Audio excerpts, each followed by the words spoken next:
My name's Anna-Helena McLean and I'm a cellist, I'm a researcher and I teach actors in acting and performance but also voice work. I've been developing some of my doctoral research, but it's also sketches for a new performance and it's a way of realising my ensemble physical theatre practice or acting and voice training. Whatever through its opacity, opacity, opacity. I've called it a performative essay. We're looking a lot at gender, sex and identity and how that influences the creative process and also how women or marginalised identities have been written out of that, but not talking about it in a particularly literal way, but seeing music, song, sounding and voice as a kind of instrument for trying to grasp hold of this kind of invisible materiality. So it's got a lot of conceptual undertones, but at the same time it's just a beautiful performance or a concert. So it has quite a lot of layers that people can pick up on which bit they want to. Don't you go, don't you go to sleep, no, don't you go to sleep, don't fall into a trance and a slumber.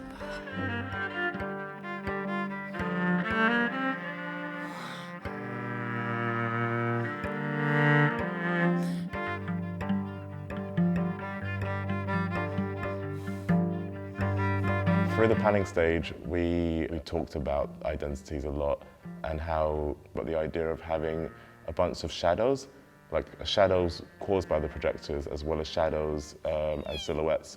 And just to show that the idea of femaleness or being a woman isn't one binary or thing or homogenous thing. Definitely becoming a mother has changed, and the way I've become a mother in that I'm a single mother by choice with donor sperm, that it just helps you take that distance to the male gaze and just reconsider what's happened to you and who you are.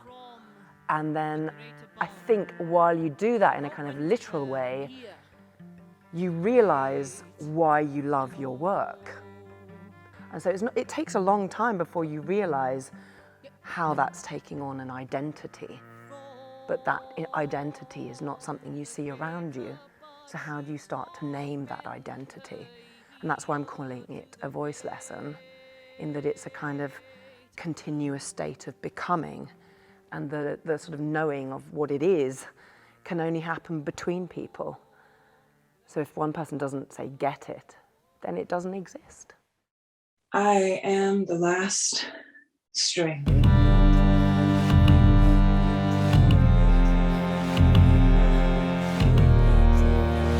I've created a kind of a narrative that works for where we're at in our process with Robbie, Claire and Malachi and Erin. And we've played around with like sound bouncing from different speakers and like her voice coming from different speakers, and using that to teach the lesson. So we've kept that in and just kind of just had it as trying to be as interactive as possible and trying to keep it within the still theme of like discovering and rediscovering.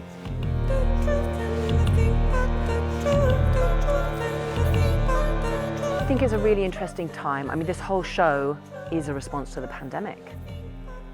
If it hadn't been a pandemic, those live actors would be with me. Many of the actors I was working with before the pandemic had to go back to their respective countries. The fact I'm working by Zoom is a reflection, but I think all through the pandemic and anyway, we're very aware of our carbon footprints.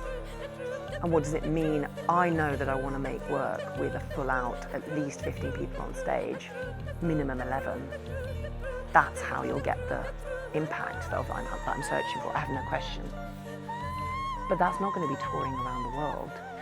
And I'm not sure even if that makes sense. And it made me realise how important it is to have spaces like this, where risk is genuinely met. That it helps the unknown to start to find its own form of expression.